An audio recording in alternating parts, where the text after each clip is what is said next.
하늘의 말씀 봅니다. 마태복음 24장 36절에서 51절까지 봅니다. 제가 읽어드립니다. 그러나 그날과 그때는 아무도 모르나니 하늘의 천사들도 아들도 모르고 오직 아버지만 아시느니라. 노아의 때와 같이 인자의 임함도 그러하니라. 홍수전에 노아가 방주에 들어가던 날까지 사람들이 먹고 마시고 장가들고 시집가고 있으면서 홍수가 나서 그들을 다 멸하기까지 깨닫지 못하였으니 인자의 임함도 이와 같으리라. 그때 두 사람이 밭에 있음에 한 사람은 데려가고 한 사람은 버려둠을 당할 것이요, 두 여자가 맷돌질하고 있음에 한 사람은 데려가고 한 사람은 버려둠을 당할 것이니라. 그러므로 깨어있으라. 어느 날에 너희 주가 임할는지 너희가 알지 못함이니라. 너희도 아는 바니 만일 집주인이 도둑이 어느 시각에 올 줄 알았더라면 깨어있어 그 집을 뚫지 못하게 하였으리라. 이러므로 너희도 준비하고 있으라. 생각하지 않은 때에 인자가 오리라. 충성되고 지혜 있는 종이 되어 주인에게 그 집 사람들을 맡아 때를 따라 양식을 나눠줄 자가 누구냐. 주인이 올 때에 그 종이 이렇게 하는 것을 보면 그 종이 복이 있으리로다. 내가 진실로 너에게 이르노니 주인이 그의 모든 소유를 그에게 맡기리라. 만일 그 악한 종이 마음에 생각하기를 주인이 더디 오리라 하여 동료들을 때리며 술 친구들과 더불어 먹고 마시게 되면 생각하지 않은 날 알지 못하는 시각에 그 종의 주인이 이르러 엄히 때리고 외식하는 자가 받는 벌에 처하리니 거기서 슬피 울며 이를 갈리라. 아멘. 기도할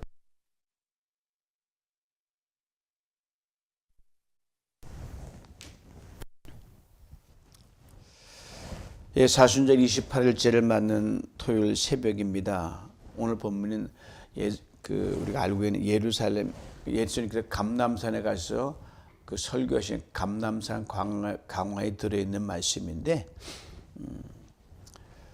예수님 당시를 기준으로 보면 크게 두 가지 시점으로 예수님이 보고 강화하시는 장면입니다. 가까운 미래 그리고 먼 미래 종말의 때를 한 그림에 담았기 때문에 굉장히 주의를 요하는 본문이기도 합니다. 즉 임박한 미래죠. 예수님 이 말씀하시고 나서 불과 몇십 년 만에 이 일이 이루어졌으니까 그 다음에 멀고 먼 미래입니다. 전반부 36절과 41절이 임박한 미래에 대한 일이고요. 그 다음에 42절 51절은 궁극적인 미래를 담고 있습니다. 먼저 임박한 미래를 보면 그러나 그날과 그때는 아무도 모르나니 하늘의 천사들도 아들도 모르고 오직 아버지만 아시느니라. 여기서 그날과 그때는 예수님 말씀 앞에서 말씀 예루살렘 성전이 파괴되고 예루살렘 전체가 황폐해야 되는 그 날을 운명의 심판의 날을 말합니다. 당시 이스라엘 백성들이 예루살렘 성전은 그냥 건물이 아니었어요. 그 사람들은 민족적으로 오랫동안 성전 중심으로 살아왔기 때문에 그 성전이 그들에게 목숨과 같았어요. 어딜 가든 그들은 때가 되면 그 성전을 향하여 기도했습니다. 그리고 다니엘이 3번 기도하는 마찬가지죠. 그리고 이제 1년에 3번 큰 절기 때는 어디 있든지 여건만 되면 순례자처럼 그 예루살렘에 와서 함께 제사드리고 함께 예배드리는 그 경험을 누리곤 했습니다. 그래서 그들이 큰 절기 때 오게 되면 어떤 그런 명절 때는 유대인 역사가 요세프스의 기록에 따르면 그 6월절 그 절기 때는 양들을 잡잖아요. 그럼 얼마나 그 많은 양을 잡았는지 예루살렘에 피냄새가 진동하고 시내를 이루었다라고 하는 그런 기록이 있습니다. 그만큼 이들은 성전 중심의 사람이었는데 예수는 그 성전이 무너진다. 성전뿐만 예루살렘이 초토화된다고 말씀하셨어요. 그렇지만 언제 그 일이 일어날지 아무도 모른다. 심지어 아들도 모른다. 예수님도 모른다고 하셨거든요.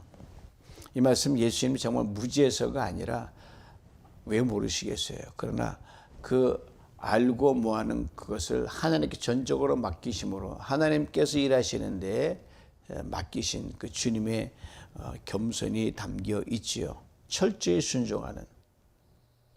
그래서 그 자기 주도적으로 가지 않으시고 하나님께 맡기는 그 말씀입니다. 인자로 계셨기 때문에. 그래서 그날과 그때는 예수님도 맡기셨기 때문에 인간의 예측 가능한 영역이 아닙니다. 저희들이 그 시와 그 때가 언제입니까? 라고 묻지만 그는 너희 소관이 아니고 나도 모른다 말씀하셨어요. 그때 그 연관돼서 그렇게 되면 인자가 가까이 곧 문 앞에 이른 줄 알라 그랬거든요.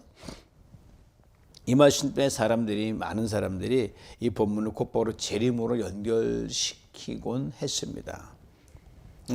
문맥적으로 보면 요거는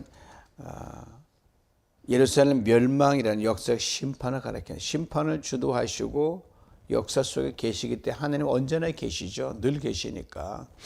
왜 예수님이 이런 표현을 사용하셨을까?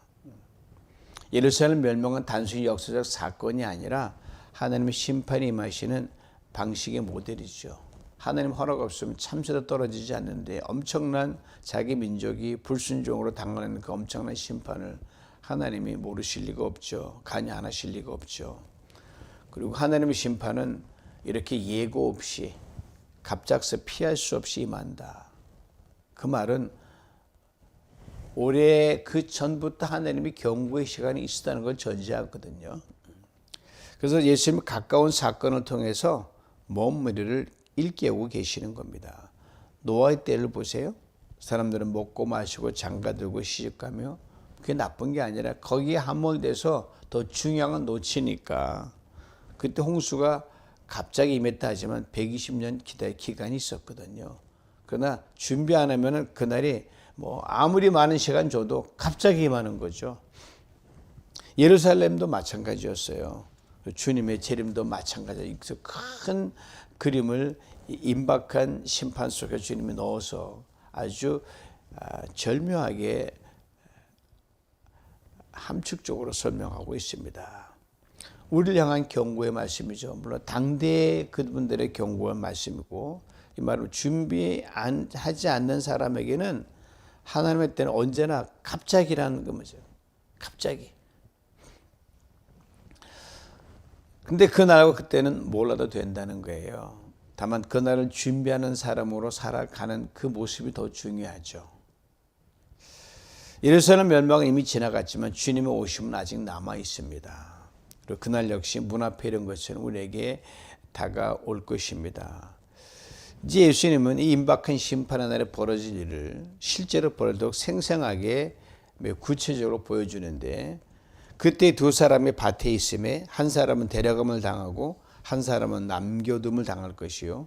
두 여자가 맷돌질을 하고 있음에 한 사람은 데려감을 당하고 한 사람은 남겨둠을 당할 것이니라. 이 말씀을 대할 때 우리는 한 가지 정말 경계해야 되는데 세대주의적 휴거 해석입니다. 그 역사 속에서 세상이 어지럽고 난리가 날 때 이야기는 반복되고 고개를 들고 우리를 괴롭혀 왔거든요. 특별히 뭐 안 믿는 사람들이야 모르죠. 그렇지만 믿는 성도들 얼마나 번거롭겠지 모릅니다. 그래서 뭐 갑자기 어떤 사람은 하늘에 뿅 올라가는 사람은 아래는 사람은 멍하니 쳐다보고 있고 심지어 그 소재로 한 꽤 오래됐죠. Left Behind라는 그 가상 소설에 나왔고 그 영화화돼서 많은 사람들은 미혹하게 했고 번거롭게 했습니다. 미국 분은 그게 우리나라에 들어와가지고 휴거라고 해서 다미성이 얼마나 난리 쳤습니까? 그래서 차를 운전하다가 갑자기 운전자가 하늘로 올라가요. 그러면 차가 그냥 풀 위에 서는 거예요. 비행기 조종하던 조종사가 갑자기 사라져버리고 비행기 옷꼬라 쳐박고 남기는 사람들은 극도의 혼란 속에 빠지는 그런 장면들. 이건 성경이 말하는 건 아닙니다. 미국 지금도 비슷하게 움직이는 건 결코 귀를 기울이지 마십시오. 성경은 남겨진 자를 패배자로 묘사하지 않습니다. 오히려 남겨진 자들은 하나님 뜻 이루어가는 사람들로 비유합니다. 다음 세대를 이어갈 살아있는 자들로 그려내는 게 바로 남겨진 자입니다. Left behind가 전혀 반대로 성경은 말씀하고 있죠. 오늘 본문은 뭘 말하고 있을까요? 이 말씀 위한 열쇠는 바로 노아의 때 있죠. 노아의 때 정신없이 자기 일에 함몰돼 있지 않냐? 그때 홍수가 마실 때 심판보다 다 데려가고 노아만 남았잖아요. Left behind 했잖아요. 그거죠. 데려가면 구원이 아니라 심판으로 제거되는 거죠. 오늘 본문도 한 사람 데려가면 당한다. 로마 군인이 갑자기 들이닥치니까 잠자다가 눈에 보이는 사람 그냥 가는 거예요. 모르죠. 그러니까 그가 누가 될지 모르는 거예요. 밭에서 일하다가 군인이 들어와서 그냥 쫙 지나가면 한 사람 놓칠 수 있거든요. 그러니까 완전 운명이 확 바뀌는 거예요. 이걸 비유로 해서 누가 준비되어 있느냐 이런 거 문제로 이어지는 거죠. 임박한 현실에서 그때 있었거든요. 그래서 어떤 사람 붙잡혀가고 어떤 사람 살아남게 되고 평범 일상 속에서 심판의 그날에 운명이 바뀌던 그런 게 실제로 주님이 말씀해 놓으신 거예요. 또 그렇게 역사가 일어났고요. 아무도 예상하지 못한 순간에 들이닥쳐서 생사가 갈리니까 그것처럼 예수님이 내가 오는 날이 그렇게 온다고 비유적으로 말씀하시는 거죠. 오는데 언제인지 나도 모른다. 문제는 언제인가가 아니에요. 문제는 그때 나는 어떤 상태로 존재하는가가 문제죠. 같은 자리, 같은 시간, 같은 삶 속에서도 누군가는 준비된 자로 살아가고 누군가는 준비되지 않은 자로 드러나게 됩니다. 이 말씀 두려움을 주기 위한 것이 아니에요. 깨어 있으라는 은혜의 경고의 말씀이죠. 이제 우리 시선을 두 번째 단락으로 옮겨봅니다. 42절 43절이에요. 그러므로 깨어 있으라. 어느 날에 너희 주가 임하는지 너희가 알지 못함이라. 집주인이 도둑이 어느 시각에 올 줄 알았더라면 깨어 있어 그 집을 뚫지 못하게 했으리라. 언뜻 보면 앞의 단락과 분위기가 비슷합니다. 여전히 언제인지 모른다는 말씀. 갑작스럽다는 긴장감이 흐르죠. 중요한 차이가 있어요. 앞에 단락은 예루살렘 멸망이라는 임박한 역사적 심판과 연계된 거라고 하면 이 단락은 예수 그리스도의 재림, 궁극적인 하나님의 날과 연관되어 있습니다. 당시에는 이런 말씀을 이렇게 들어서 도둑이 언제 올지 모르는구나. 도둑이 예고하고 오지 않잖아요. 방비를 잘하면 물건 안 뺏길 수 있고 도둑이 깨어있는 주인 집을 못 쳐들어오잖아요. 아마 그들은 그렇게 좁은 의미에서 이해했을 거예요. 이 말씀 묵상하다 보니까 찬송가 한 소절이 생각나죠. 이따 이 말씀 후에 부를 찬송이지만 언제 주님 다시 오실는지 아는 이가 없으니 그때는 모른다는 거죠. 이 찬송 2000년이 지난 후에 오늘도 우리 입술로 부를 수 있는 찬양이에요. 하나님의 시간표를 생각해 봅니다. 성경은 말하죠. 1000년이 하루 같고 하루가 1000년 같다. 아주 신비로운 말씀이에요.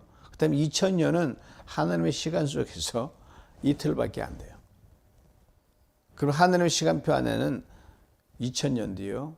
1000년도 아주 긴박함이 살아있는 그런 시간이죠. 우리는 엄청난 긴 시간처럼 보이지만 벌써 2000년 후딱 지나가잖아요. 이 하나님의 시간은 이틀밖에 안 되는 거예요. 동시에 하루가 1000년처럼 길다는 의미도 있는데 이거 뭐죠? 하나님이 놀라운 은혜가 담겨 있어요. 하나님은 그만큼 참고 기다리신다 이 말이죠. 오래 참으신다는 거죠. 주님은 도둑의 비를 거기다 집어넣으신 거죠. 오래 참지만 순식간일 수 있다. 준비하지 않으면 알 수 없기에 깨어 있으라는 거죠. 두 종류의 종의 이야기를 들려주십니다. 먼저는 지혜롭고 충성된 종입니다. 이 종은 주인이 언제 올지를 계산하며 초조하게 살지 않아요. 대신 그저 맡겨진 일을 최선을 다해 감당합니다. 주인의 집사람들 잘 돌봤어요. 오늘 주어진 자리에서 최선을 다해 살아갑니다. 그리고 주인이 돌아와요. 뭐 반갑게 맞는 거예요. 했지만 뭐 자기 하다 보니까 언제 주인이 오신 모르니까 보니까 열심히 일하는 중에 맞이한 거예요. 주인이 말하는 게 그 모든 소유를 그에게 맡기리라. 참 신비로운 말씀이죠. 왜냐하면 이 땅의 사명은 끝났기 때문에. 그다음에 이게 뭐죠? 하나님 나라의 영광에 참여하는 거죠. 영원한 기쁨을 온전히 누리는 건데 사실 지금 아무리 머리를 쓰고 상상을 해도 그게 얼만큼 뭔지 알 수가 없고 바울 말대로 좋게 비교할 수 없기 때문에 그날 가봐야 알거든요. 얼마나 큰 영광인지 아직 알 수 없어요. 다만 비교하는 거죠. 종이 주인을 맞을 때 성실했으니까 주인을 다 뭐 주인처럼 대접받고 주인처럼 누리니까 종으로서는 뭐 평생 그런 권리가 그 특권이 어디 있어요? 그걸 무한대로 확장하면 그래 장차 주 영광 날에 누릴 그런 영광이다. 그렇게 비유적으로 다른 걸로 그걸 끄집어서 해도 우리의 머리는 이해가 안 되니까 이 종의 비를 다 맡긴다. 네 것이 내 것이고 내 것이 네 것이다. 이거죠.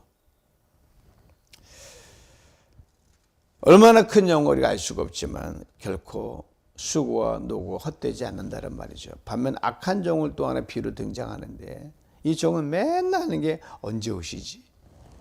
그 생각만 사로잡혀 있는 거예요. 그러다 보니까 뭐 시간만 보고 있으니까 일을 안 하는 거예요. 정작 할 일을 못 하는 거예요. 시간이 흐르자 이 종은 생각합니다. 에이 모르겠다 안 오시겠지.